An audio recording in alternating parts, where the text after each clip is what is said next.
Jonathan Williams is with us from our sponsor, the American Legislative Exchange Council, ALEC.org.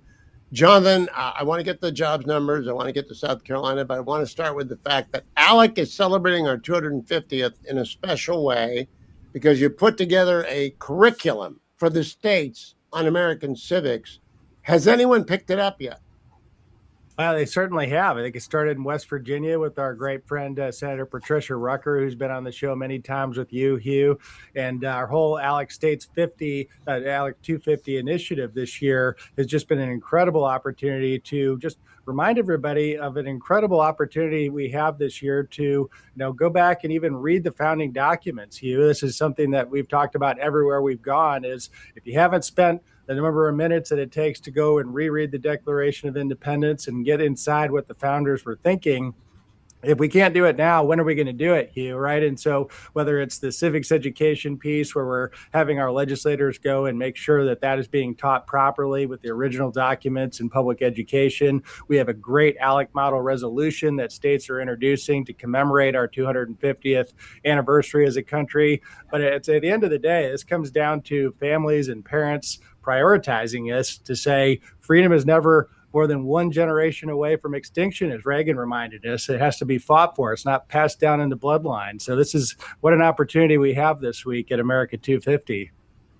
I began the show today with the Declaration, Jonathan, but I can't pronounce consanguinity very well. So I hope people practice that before they read the Declaration.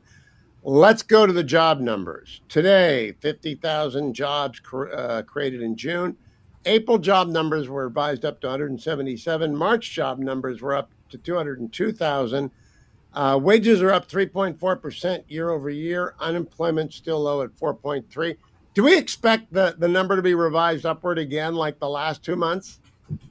That's a little bit of an aberration, as you know, Hugh. I mean, we spent several years during the Biden years seeing these major numbers on the headline and then downward revisions every single time. So this is a great change of pace when it comes to upward revisions. I think you rattled off all of those great statistics. I mean, obviously the piece on gas prices and inflation higher than people would like, even though they're starting to come down, especially here in Northern Virginia in recent weeks. But I'll tell you, this economy is resilient and a lot of those fundamentals are strong. And one of the reasons why I think that is, and I think you do too, is here we are 1 year later after the one big beautiful bill, the Working Families Tax Cut Act, was signed into law, and just the permanency of the tax code for the first time in recent memory, those expensing provisions for businesses, the lower burdens and lower ability of individuals now to have more take-home pay after the lower burdens, that all is coming back to roost when it comes to these strong economic numbers. Even with everything else going on around the world, it's pretty impressive, just all of those things you just talked about. And oil down to $68.45 a barrel as we speak. One big beautiful tax bill did in fact pass 1 year ago today. The average tax saving for an American, $3,800, more than $3,800. That's an increased standard deduction as well. Wonderful bill. So I think a lot's going to come together, John, including deregulation. That's not on our agenda for today, but I have to think that the myriad number of regulations that have been cut result in tens of thousands of Americans doing things they otherwise would not have been able to do this year than when Donald Trump returned to office. And that's freeing up the economy. Well, there's no doubt. And you add what was being done at OIRA, at OMB right now. They've taken the first Trump administration's efforts on deregulation and they've supercharged them in Trump 2 here. And that's just been incredible. But I mean, the other things that people forget about often are the one big beautiful bill is the massive amount of education choice that was included in it with the federal education tax credit scholarship, the expansion of those popular 529 plans, just all kinds of benefits that fly under the radar of the mainstream media, as always.